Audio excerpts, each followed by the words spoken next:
It's New York Fashion Week and it's our third panel of the season. We're going to be talking about the Victoria Beckham show, and I have a fabulous, if slightly riotous, panel with me today, but I'll let you guys introduce yourselves, starting with Alex.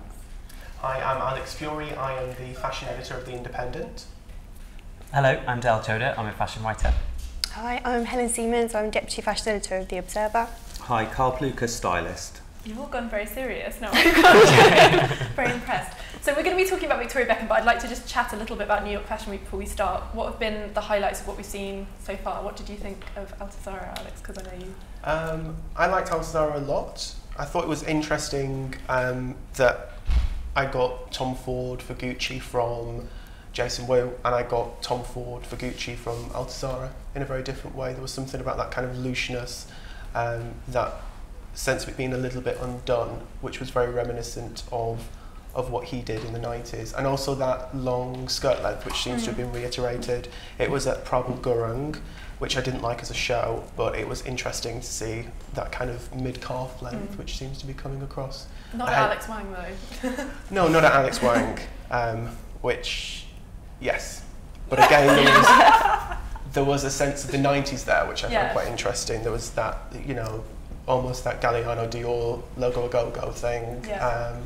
And yeah, so I found that quite interesting, this kind of harking back to the 90s. But I guess these are all kids that grew up in the 90s. They all remember it the same way that I remember it. So it's interesting to see them referencing that and that becoming kind of their grab bag. Helen, what have you liked? I like bits of Wang, but I'm not sure about too much, like logo, trickiness. I'm not such a fan of. Why did you hate it, Karl? I just found it sort of aggressively arrogant and just really dull. That whole logo mania thing is something that's kind of, you know, for me, it's past, it kind of goes over my head. I don't really find it particularly interesting, and I feel it's like he just woke up and discovered the laser cutter. I think, yes, there are elements of it that are quite interesting, but I just didn't feel like it needed to be done as extensively as it was throughout the collection. Why is logo mania coming back? Because we saw it a lot. We were saying this last night when we were watching the Wang collection. We saw it in the men's a lot. You know, all that, like Sean Sampson, Christopher Shannon. Why does it feel now again? Karl. You're like, don't ask me, don't ask me. God knows, I really hope it doesn't come back. I don't know. I mean, are you talking about the Alexander Wang show? Yeah. Because when I had a quick look at it, I thought that was the part of it I hated the most. I just thought, you know, it just looks tacky, and I think it just cheapens the whole collection. I'm not into it. I think it's been done so many times, and I've been probably around a lot longer than any of you, so I've seen it come and go. But please, no logos, please. Are you in the no logo camp as well, Helen? Yeah, definitely no logos. I don't know. I don't think it's ready to come back yet. Even if it is, still feels like we want cleaner. People seem accepting of it in the men's though. Guys seem to enjoy wearing logo stuff. I don't know. Maybe. Are we less tolerant of it on women than we are on men? It just doesn't feel as... It doesn't feel very chic. I quite like it. It just looks quite brash, doesn't it? No, not at all. And it's the antithesis of Victoria Beckham, which gets us quite nicely onto Victoria Beckham. Nice little jump there. What do we think on what Victoria Beckham's done? Do we like what she does? Are we excited by it? Dal, I'll go to you. What do you think? I really like what she's done. I was looking at her first 2 seasons this morning and just kind of was quite surprised at how massively different it is, even from the presentation and the girls that she's using and the whole team. I think what she's really good at is employing the right people to work for her. Through everything, from the website to the branding to just getting the right person to take the right picture of her so that she can Instagram it. All of that is just done brilliantly, and I think it's kind of, I really like what she does. I don't really know who her customer is. I'm sure she exists, but I've never met anyone that wears Victoria Beckham. See, I think it's her customer is herself. I think it's that weird question that people raise again and again about if a woman is designing women's wear, are they designing for themselves? And I think with Victoria Beckham, she very much is, and that's, you know, I would talk with department stores and they're always like, so it's sold out and then we got it back in and then it's sold out again. And the interesting thing, I think, is that that's not the power of her name. That's actually because the clothes are really well made. I remember dresses. I really like them, Amazing. What do they feel like when you wear her stuff? I've got the Victoria Beckham one, which are quite different to like her sort of signature one. But I know people have got those, and they look amazing when they put them on. You do feel really good in it. I can see why you know, everyone. So would you say she's her own muse? I think, yeah, to a certain extent. But then also maybe another kind of fantasy woman that she wants to be as well, because they are quite different, aren't they? Because I read somewhere that she challenges herself as well by she turns what she would wear on its head, like i.e. the flat shoes last summer. She said that about the lengths so I well. think that's quite admirable, really, because she's therefore designing for herself, but a kind of a altered version of herself, or a sort of slightly pushed forward version, maybe. I've been told that she does try everything on herself, including the eyewear, including the jeans, including everything, that she actually tries it on and fits it on. So, and I think, interestingly, you saying that it feels amazing, it's quite, if she's trying it on and engineering that to her, you know, and realising that this feels good and this is grabbing me in the waist too much. There is that interesting idea. And it's also quite interesting because that's how Westwood started, and there's lots of idiosyncrasies that still carry on in Westwood. You know, things like Westwood shoes being too narrow because Vivian's feet are very narrow, and all the lasts were based on her feet when it started, and also the length of the torso is short, the rib cage is constricted. It's all kind of built around her body, and I think so. It's very interesting when there are women that are doing that. It doesn't necessarily mean you're Donna Karan and you're doing 70s pieces and it's all about jersey and all about ease. But I think there's something very interesting about female designers who do end up dressing themselves. But it's very interesting with Victoria Beckham because I don't think it feels exclusive what she does. It doesn't feel like it's for a young, slim woman. No, it doesn't feel like you have to look like her. No. I mean, I don't look like her and I want to wear it. I think it does appeal to more body shapes than just hers. Would you say that, is it something that Observer readers are excited about? Because I presume out of a lot of the brands, it's often the bigger ones that you have to cover, the more established ones, but is something like Victoria Beckham something that people actually really engage with? I think they do, just because of who she is and where she's come from, and what, as well as the fashion. Like there's that whole side of the celebrity side of her is always going to be interesting. I'm interested because there's goodwill behind her story. Like people, it would be very easy to feel very kind of off-put by that story and a bit dismissive of it, but there seems to be a lot of kind of industry goodwill for her. Why is that? I think it's maybe that everyone loves an underdog thing. I think, you know, she was up and then she was down and then she was really beaten down by everybody. And then I think when she started the clothing line, a lot of people sneered, but then all of a sudden people started to look at it and think but she's worked incredibly hard on it. I mean, it's not just like a celebrity endorsement. No. It's like she's actually really gone in there and found out how to construct a garment herself. You can see that. There's a lot of work in it, I think, and there's a lot of effort behind it, and it's paid off. And I think actually people sort of respect that because she's not making light of it. She's not, and also I think her first few seasons when it was her talking everyone through it was fantastic, because it was this whole idea of I don't think I'm on this pedestal, and I don't think that I'm any different to anyone else, so I'm going to come and talk to you and explain why I'm doing this and all that. So I think that also garnered her a lot of goodwill. And it also shows that she is understanding what she's doing. It's like showing her workings out in a maths exam. Do you know what I mean? She really has proved that. So I think that's really great. But also in terms of her first collection, like I think it was spring summer '09, a lot of that stuff is now kind of, you know, all over. That's what we think of, you know, a woman wearing to Ascot, you know, in that sort of those stupid Daily Mail pictures of women drunk sitting on bins wearing dresses. All of those clothes started at some point with someone like Victoria Beckham, and there's almost this sort of wag past that I don't think can be ignored. But there are so many things that are in those first collections that you now see on the high street still that aren't going away. So it had a huge influence, and obviously I think, you know, her name helped that, but she's moved it away from that. I mean, even from this first that we can see, it's kind of moved away from that, and that's what I think fashion, or us as an industry, is what we really respect. So we're kind of like, oh, you have actually moved it on. You've not just carried on making. I mean, this look that we can see now should we go to the collection? If you just showed that, you probably wouldn't say that's Victoria Beckham straight off the bat, would you? So this is Edie. This is first look from spring summer 14. Is this what we were expecting? Well, I was hoping she was going to go a little bit more sort of relaxed and a bit more, you know what I mean, and not so uptight, which probably from this she may be going in that direction. She's talked this season about trying to sort of look at new shapes and apply them literally and conceptually. So she's been looking at sort of boyish elements and elements of femininity. That's kind of her take for this season, and she's very interested in this merging of boy-girl sensibilities. It's again quite 90s with those the trousers. the spaghetti straps. And that mid-calf length, which was on the skirt previously, now is... Why is that in the middle, is it? It's hard to tell in the black. It looks like it's kind of like a dress over trousers, and then the girl's got her hand in her pocket. Do you see the next look? It's very similar actually to, I know it's less aggressive than Wang, but that look, you know, the crop spaghetti strap top with the little mini kilt. Like, you imagine if that girl moved a little bit more, I don't know if that's a dress, it looks like a top and a skirt to me, you'd see a glimmer of her midriff. But it looks a bit unfinished as well. Is that me? It's not looking properly.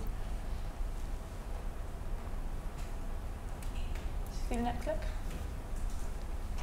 I wasn't expecting this. I don't know about... it looks different, doesn't it? I quite like those big jackets.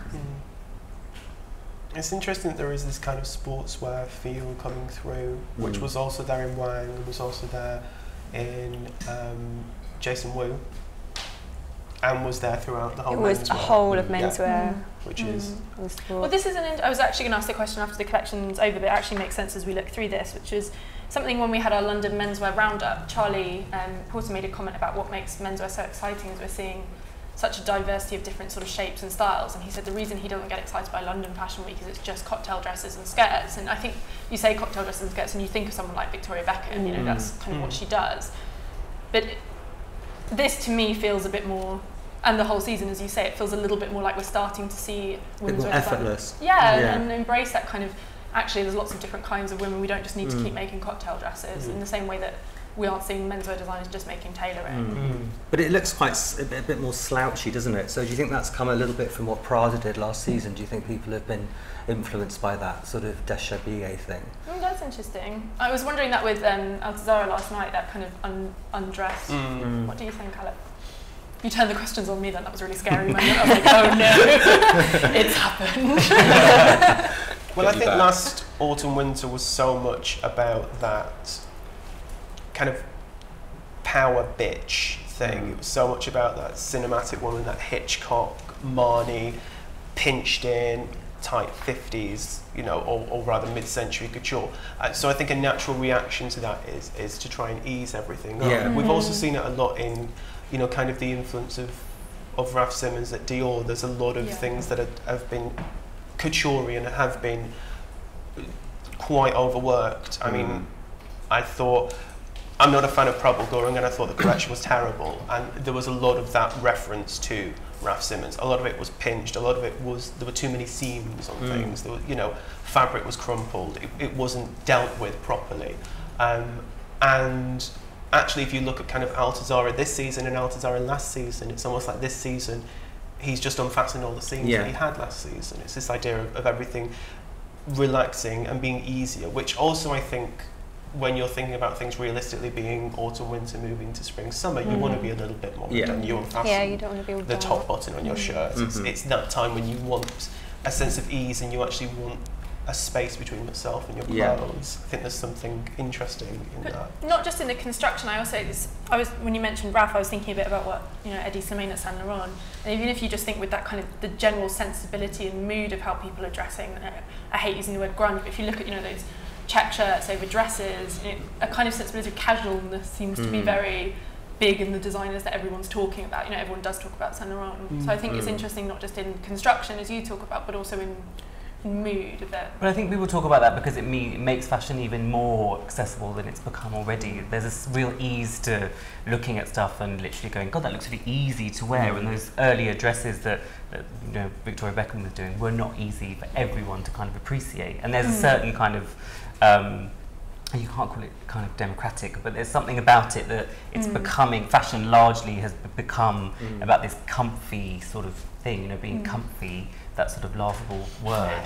I know, it's a horrible word. But now it's kind of one of those, it's those things that now people kind of think about comfort and fashion, whereas those of us that know that have kind of, you know, suffered for fashion for whatever reason, that never used to be the case. But now it's very much that, you know, a designer like Victoria Beckham who, I mean, we all saw her at Wimbledon, and she didn't look very comfortable. She didn't look like she was having a great time at Wimbledon in that spaghetti strap sort of lace top. I don't know how true that is to her brand, this. which that kind of surprised me. And I know it's one fleeting moment of what she was wearing, but the way she sat there and very stoically kind of, you know, in that halter neck, quite kind of old school Victoria Beckham, of what we largely knew her, that surprised me, because it's not this woman, you know, it's not just, as much as she talks about those key words like boyish and, you know, playing things around, I think for me it feels a little bit PR spun. I still love it, I still like what she does, but I think there is a huge machine behind it that's supporting her, and that's the case with lots of designers, but I think more so with her.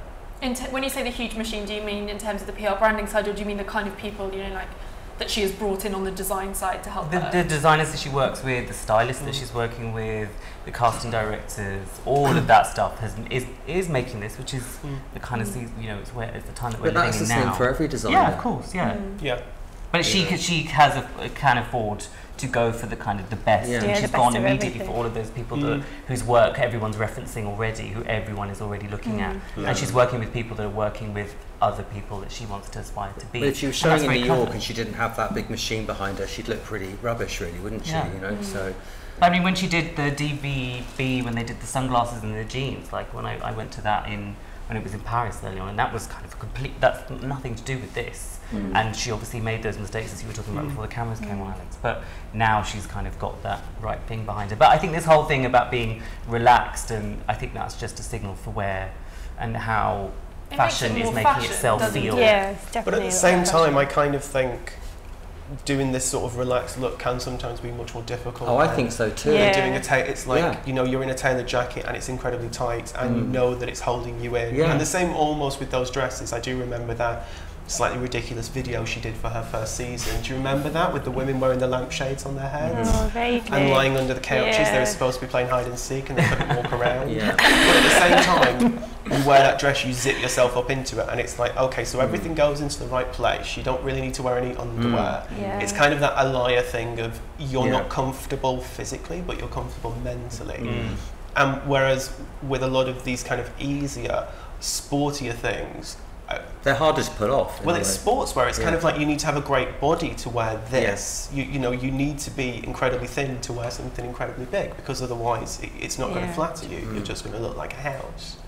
Although I do always remember something that Vivienne Westwood once said, which was that she was talking about comfort, and then was like, you know, I don't know what Queen Elizabeth would say about comfort, but I expect she would say comfort is for field workers, which is quite great. You know, it's the idea that Queen Elizabeth I wasn't about comfort, it was about projecting a better image of yourself. And so that's why I don't own blue jeans and I don't own trainers. Which is, I live in blue jeans. Me too. No, that's in my column tomorrow. I do not own a pair of trainers. I don't own a suit.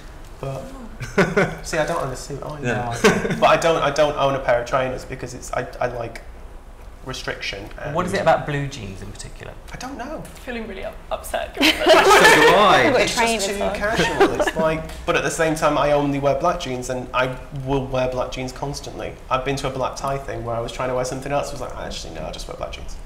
But that's because for me, they're not particularly comfortable to wear, but in myself, I'm comfortable. Yeah, you wearing feel them. better. Didn't I go to that with you? Weren't you wearing little like smoking slippers? Yeah, exactly. Yeah. We went with to a jean. Quite like yeah, with these. And a Simone Rocha women's blouse. Yeah. So, you know, which is that's my kind of comfort wear. It's, you know.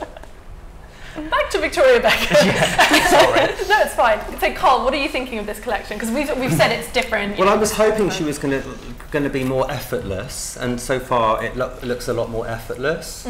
I think. But is it forced effortless, like Dal was saying? I don't think do you see it as genuine? I mean, I think so far it looks pretty easy. I mean, I thought that Altazara was effortless, but in a very artful way. I don't think that's easy to pull off at all. But it looked. I mean, I thought it looked great.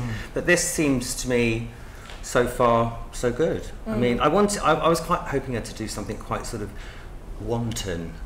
You know, sort of a bit more sexier, a bit more, because I feel that she's got that in her, but maybe next season. Early Spice Girls, when she was wearing Gucci. Yeah. That's what Wang did yesterday, you know, if she'd have done that, it would have been amazing. Yeah, exactly. Just spice up your life. I mean, I'm kind of like wayward more than I do uptight, and I think this is kind of in between, you know what I mean, at the moment, so. But I think, to be honest with you, I mean, I lived in New York and I had to go to all the shows when I was there because I worked for a magazine. But I always feel that there's such a lack of personality on the New York runways, and I feel that this does have personality.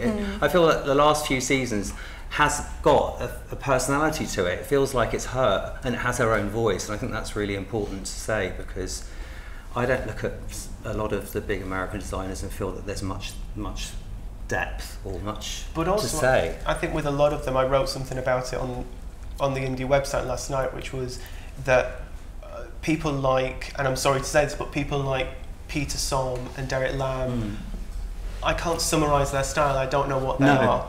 I said, you know, they're just another name in another label in yet more clothes. And even worse than that, actually for me, seeing it online, it's a name next to a thumbnail that I just never click. It's like I would never even bother to look at the collection. It's an effort to look at it. Because why? What's it? It's not going to define the season. It's not going to tell me anything new.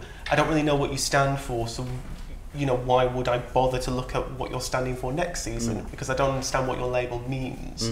The great thing about Altazara and even Alex Wang, I think they do mean something. And I think it's the same with Victoria Beckham. You know what it's going to be about. You know that it's not going to be. It's not going to be covered in print. It's not going to be, you know, kind of elaborate, really embroidered fabrics. You know, it's not going to go that crazy route. It's always going to be something very clean, very precise, and the sort of stuff that you do see her wearing. I think it's, you know, she won't necessarily wear every single piece, but I think it's got kind of her aesthetic imprint across the whole thing. And that's something, that makes it stand out, especially in New York when there's, 455,000 shows, or whatever there is.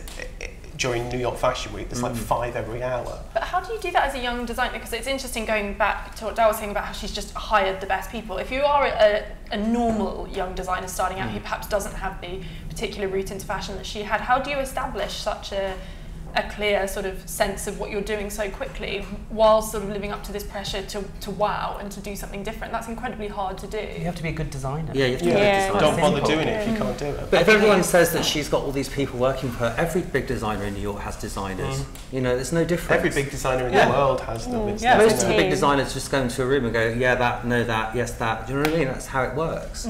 So everyone who criticises her for not being a proper designer who went to St. Martin's, whatever, it's kind of like irrelevant. I think that's the thing that a lot of people find quite dangerous about her, is she didn't have this design training, and yet she's a great businesswoman and she's great at leading a team, and she obviously has a point of view and can pull all of this together and can make it make sense that allows her to elevate it from kind of, you know, the Sean? See, I confuse Sean John and Sean Paul, but he's so Sean John and, you know, Baby Fat and J-Lo's, whatever it was called. You know, it elevates it from that kind of morass and takes it to something different, and that's why it's been successful, and that's why, I mean, Victoria Beckham, the brand, is her. It's not this. But at the same time, this represents something to kind of a high fashion consumer. It's something that people buy into. And yeah, she's got amazing people doing everything. She, you know, accessories are fantastic. The accessories are unbelievable. That's very similar to something we saw at Wang yesterday, which is interesting to see. I love it when it feels like all the designers have gone to bed and woke up the same day with the same idea in their head. You're like, what happened? Who sprinkled it there? Oh, looked a bit at the same J.W. Anderson collection. I know, I was saying Alexander Wang yesterday. I said that on the panel. Alexander Wangerson. I want to actually go back to something you just mentioned there, because you used the word dangerous when you described her. You said, you know, that's why I think people find her a bit dangerous. And I was going to ask that. People do seem a bit put off by her in some way. You know, there's a certain... You get that sense that people are kind of annoyed, as much as there is goodwill for her, people are kind of a bit wary. They're annoyed that she's managed to do so well, and they almost want it to not go well, because it goes against, especially in London, I think it goes against everything we love, you know, that St. Martin's craft and graft story. Well, she gets nominated for British Brand of the Year at the British Fashion Awards. They never nominate her for British Designer. It's always to do with brand rather than designer, because I think there would be some kind of uproar if they nominate, because it's seen that her authorship is very different to the authorship of a designer. Which I do kind of understand. I think she isn't there, you know, doodling away, getting people to make it. She would admit that editor. though. She would say that, and I think it's... She's leading a brand, she's not building designing. a brand is the way everything's going, isn't it? It's going to be more important than just being a designer. You have to have that whole picture.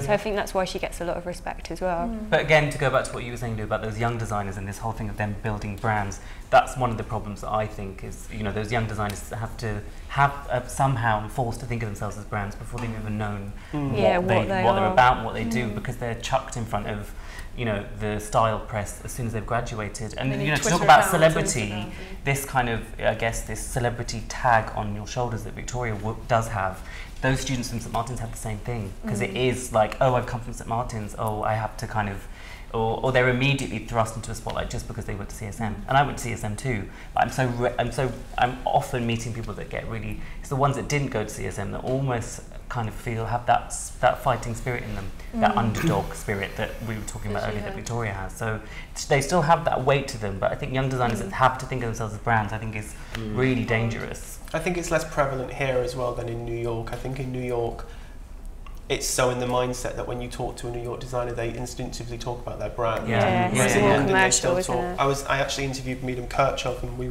I was asking, you know, people don't really use the phrase designer clothes anymore. You say fashion and you say clothes, but you don't say designer clothes. It's almost like you've removed the idea of the designer from the clothes, and that, you know, they're fashionable clothes, or, you know, they're expensive clothes, or it's fashion. But designer clothes, it sounds like a weird kind of 90s phrase. There's designers over Ireland. But I'm interested you mentioned Medium Kirchhoff though, because they're a bit of an anomaly, I think, in a way, because going back to what Helen said about, you know, what's most interesting now is it's not just about being a designer, it's about building a brand, and that's actually what's becoming more important when you're working in fashion. I actually think even in London, the designers that people are most excited by, and Medium Kirchhoff are kind of an anomaly to this, are the ones where they're doing something with their brand. You know, J.W. Anderson, if you think of why people are so obsessed and interested in what he does, it's the aggression with which he builds his brand and the way in which he's sort of putting himself out there. Is he trying to shock? Is he doing this? Is he doing that? And it's almost the same with someone like Simone Roche. You can see her building something quite with a great sense of focus, and I think the ones that people are excited by, even in London, there's an element of us being excited by the brand they're creating, not just the clothes they're creating. I don't know. I don't know if you guys would agree with that. I mean, I'm much more interested in the designers than the label. I think that's what it boils down to. I'm much more interested in them and in their authorship than buying into the way that I buy into Prada as a brand. There is a degree of being interested in the label, in the design, but then there is also it's Prada. Whereas I think here, it's people buy it because it's unique and it's different, and they buy it more for the design than for the power of the label. I think actually talking about Alexander Wang and that logo mania, that was very consciously, this is a t-shirt that has my name written all over it. This is me, the power of me as a brand. And it's a But we're getting that in London. They're starting to do that. You know, J.W. Anderson with his anchor logo, Sean Sampson. Personally, I think it's a bit of bullshit. It's you put your name on something and then you hawk it for more than it's, you know, far more than it's cost you. But it will sell. That's what. Yeah, but that's a horrible, sad thing about the fact that most people don't really care what they're buying. But do you not think it's the same reason people buy Prada or buy a Mary Katranzu print? Because people will know it's Mary Katranzu. It's the same as having Mary Katranzu written on it. No, but I think when you talk about that, it's not as if it's a print that you've just lifted. It's not as if it's a floral print she's gone and bought from a shop and made into a t-shirt. It's something that's been like massively laboured and is in the same way that someone might labour over placement of a seam or something on a dress. That's the same way when it's an engineered print that someone spent so long designing. I think that's possibly why it's exploded, because it's a slightly easier way to create something that is unique and that people will want to buy into. But for instance, with Mary's stuff, I think, you know, the thing that I would love people to buy is the stuff that's had all the construction go into it. Sometimes it's a little bit sad when they're buying the jersey dress. That's the dress silhouette that they've done every season, and the print has been specially engineered to that. But wouldn't you much rather buy the bustle version or you know the they Corset probably version? would, but they might not be able to afford it. True, but you know, sell an organ. Should we see some more VV? Sorry, can we go back to the previous look? I really like that bomber jacket. Do you think a part of the success is also the fact that this is such a luxury brand in terms of the price? I mean, do you think that brings in a certain type of customer, because the bags are super expensive. And there's a lot of talk of other brands trying to elevate their prices to sell better. You know, Burberry have talked about trying to up their prices to make it more sort of more appealing to a certain to a luxury market. And I was going to ask actually if you felt, because Helen, I know you love the accessories, but I was going to ask if part of the success of the the dresses, but also the bags in particular, as you say, is how extortionate they are. They're above everything else. Is that just another extension? But also, are they extortionate? Are they not worth it? And when did we stop kind of just appreciating that it costs that much because that's what it was made for? And that's the thing, I think, you know, that's just us because we're cynical. To me, it feels like she picked a price point. What's interesting is all the wags have Celine bags, not Victoria Beckham bags. So who's wearing the Victoria Beckham bag? I've never seen anyone Russian with a Victoria oligarch's Beckham bag wife. ever. And I don't think I'd recognise one because I think they're quite. So like really below the radar. Yeah, me too. Yeah, I like that. Yeah, and it's it's Casey Hillier that does them, and she's so they're incredibly well made, well designed. They are incredibly beautiful. Yeah, I question whether that's the cost that they were to make, or whether she just I'm sure there's a huge markup. But it says a lot that a brand like Burberry can say we're going to up our prices because if it's that easy, then what the hell are we buying? You know, why are we not just paying what it's worth? Of course, we understand that we're paying for branding, we're paying for provenance and all that stuff, but actually, if it is that easy for a brand to all of a sudden say, let's start shifting prices a bit to make things seem more exclusive than they are. I wonder if it's to stop certain people buying it to price it out, which is quite interesting because there's that brilliant Tom Ford story about VB, which is that he came in and was told the press office to stop gifting things to David and Victoria Beckham. This was in about 2000. And they said we're not gifting it, they're buying it from the shop. And then he said, well, how can we stop them buying it? This was after the matching quilted jackets. So I do think maybe this is her way of hitting back at Tom Ford. She was like, well, I'll price you out of Victoria.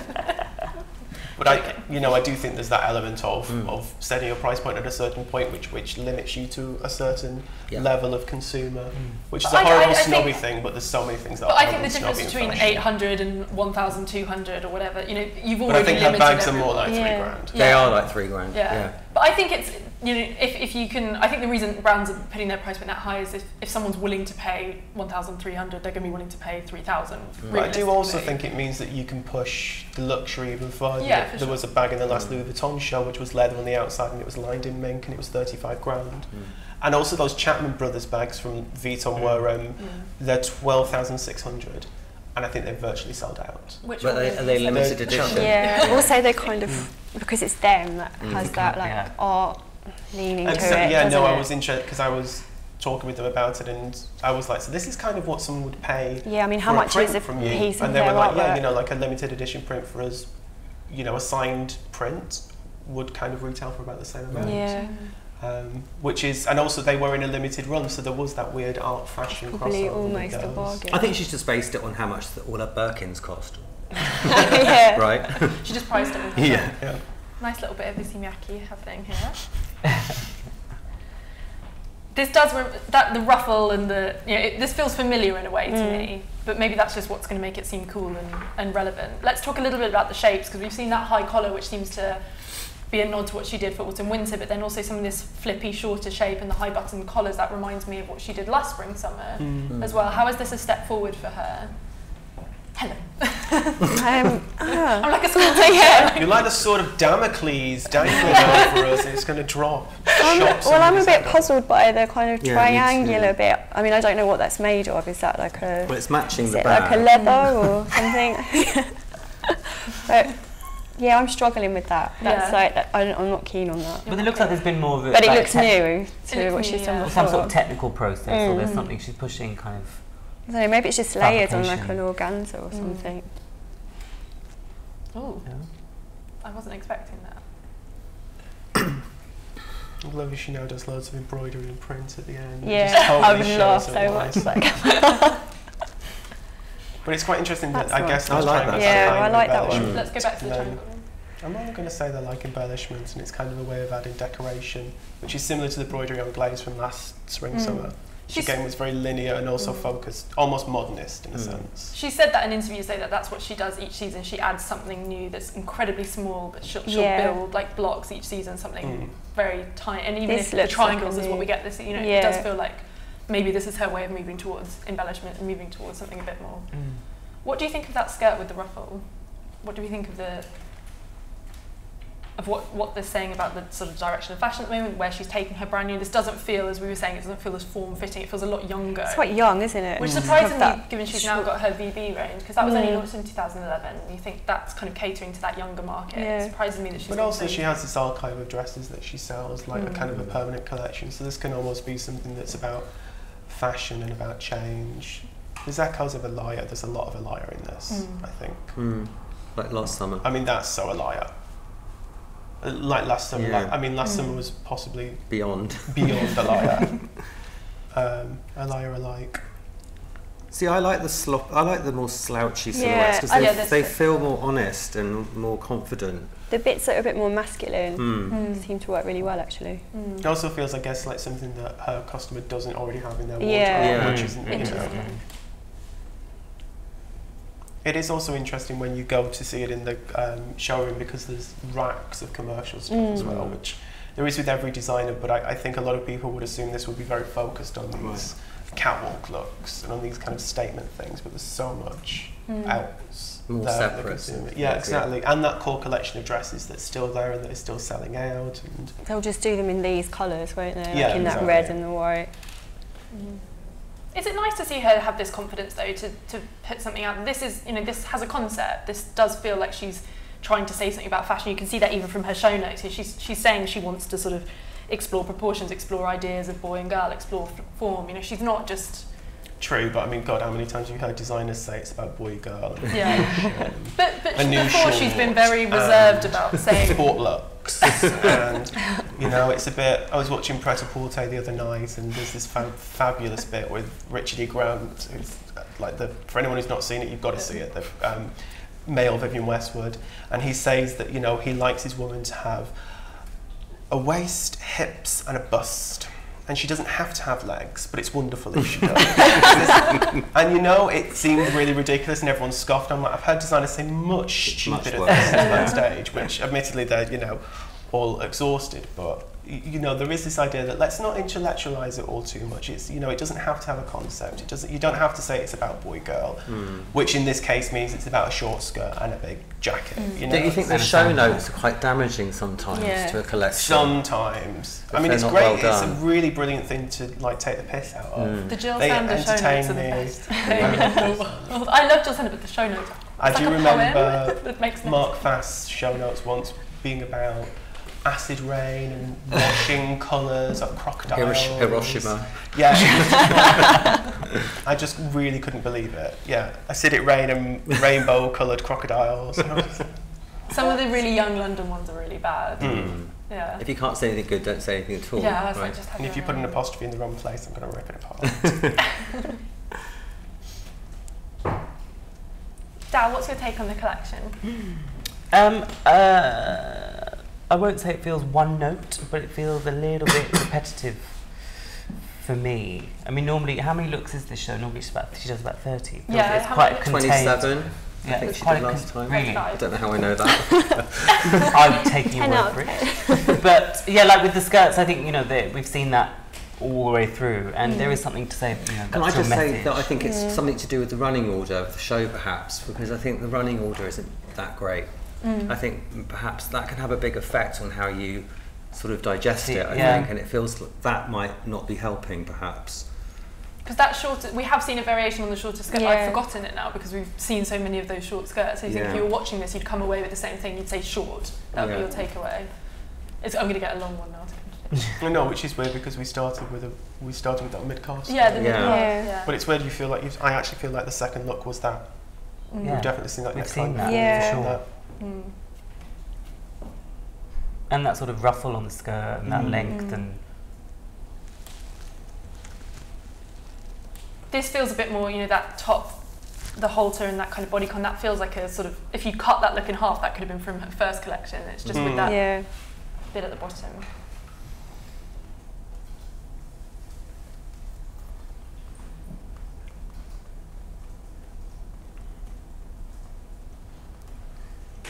Are we going in a loop or at the end? We're near the end, okay. Yeah, we haven't got to the end yet. I'm like, no, I just wanted to stop so you know we're at the end. It does, there we go. It does feel very odd because it almost feels like there were two collections there, which I guess was that boy-girl thing. There's, you know, it felt like there was very slouchy, and then there were these little like tensed up dresses. Yeah.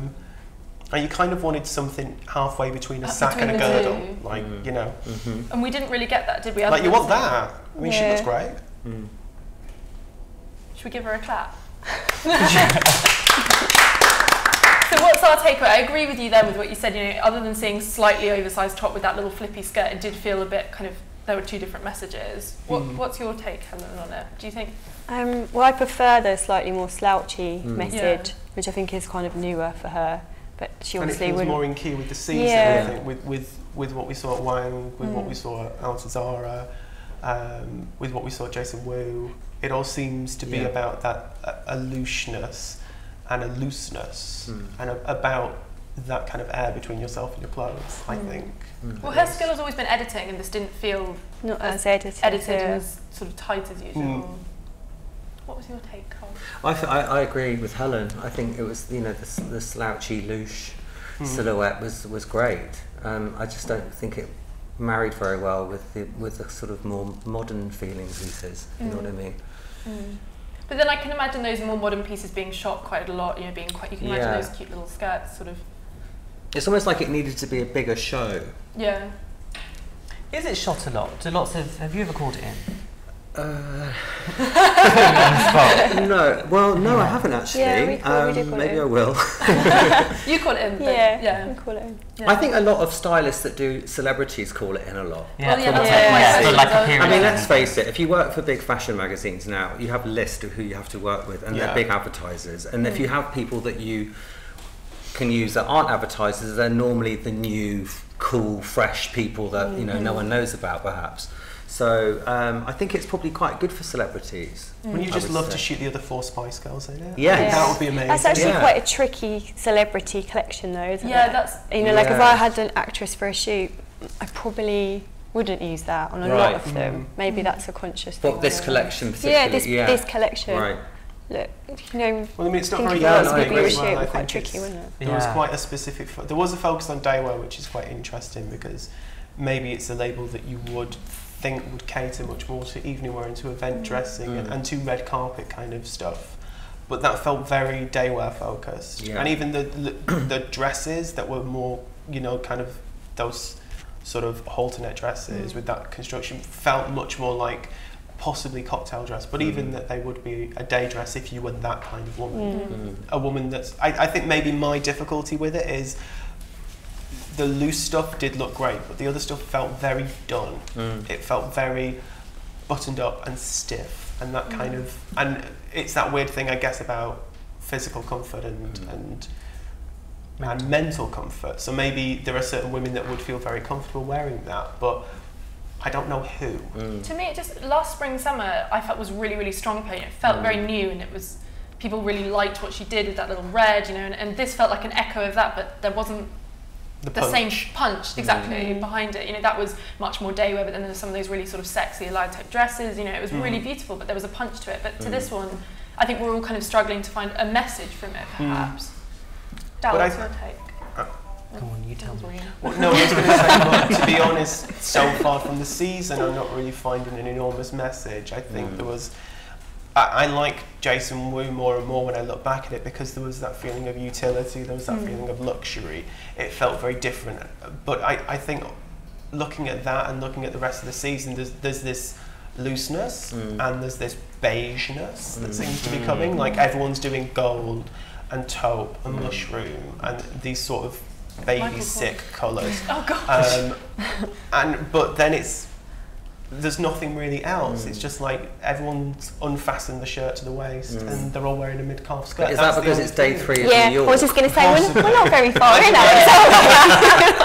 I know. I want more. Alex has taken season so far. Baby sit. Mushroom. Brilliant. But also the fact that she shows in New York, you know, tells us everything. You know, that it's there because there's a certain... But I think that's the best place for her to show, don't you think? Yeah, if it's in Paris, it would just get gobbled down. Yeah, well, it would just disappear. And I guess that's where most of her customers are, or her stores that she's selling to. That is where, you know, it's for the not for the American woman, but I guess largely it appeals more to that taste level and that aesthetic. I mean, but Victoria's not making collections, I wouldn't think, to appear on trend pages, you know, in Elle or those things. So she's not, even to talk about her having her message for the season. I think probably. she is, in a way. She wants to be fashion, you know, she's... I think she would love to see her collections on a trend page in Elle. I think that's what, you know, we say she's not making I agree, she's not, you know, it goes on celebrities, but I think her dream would be to be sparking a trend that comes to be something that we talk about for the rest of the season. But I do think she doesn't actually feel the need to hit, you know, there are some designers where you go to their show and it feels like they're relentlessly chasing whatever a trend forecaster has told them they have to do. You know, you have to do animal print and studs and latex and a lower heel. You know, that's your tick list for the season, and do all of those, and then you're gonna get on all of those. That was actually a summary of last season's Burberry show, and it feels like that's what's been trend focused as to what you have to do. Whereas with Victoria Beckham, I think it's like she just does this. It's what she likes. She knows it's what they're gonna wear. It links in with a liar. It's that kind of, maybe that sort of same customer with some of them. I think it would be interesting if she moved to Milan. I could actually see her showing in Milan. If it's got that kind of polish, and maybe it would get a bit more attention as well in Milan. I think, you know, New York is so swamped. There's that interesting movement, that kind of room for movement, and as well it's close to a manufacturing base and things like that. It just kind of feels like it's the sort of thing that would be great in Milan. It would be really good on that Milan schedule because it would freshen it up quite exactly. a lot. I think that's the other thing as well, and also because Milan can become so heavy, and she's not really about heavy clothes, which is, you know, something you can always say. It never feels heavy. No. It never feels stuffy. It can feel uptight, but it never feels like, you know, you're drowning in tweed or something. I was going to ask what's next for her, but it seems we all agree a move to Milan would be. So is that our take on this collection? Yeah. Move to Milan. Well, thank you so much, guys. That was a wonderful panel. Thank you. Thank you. Thank you. Thank you.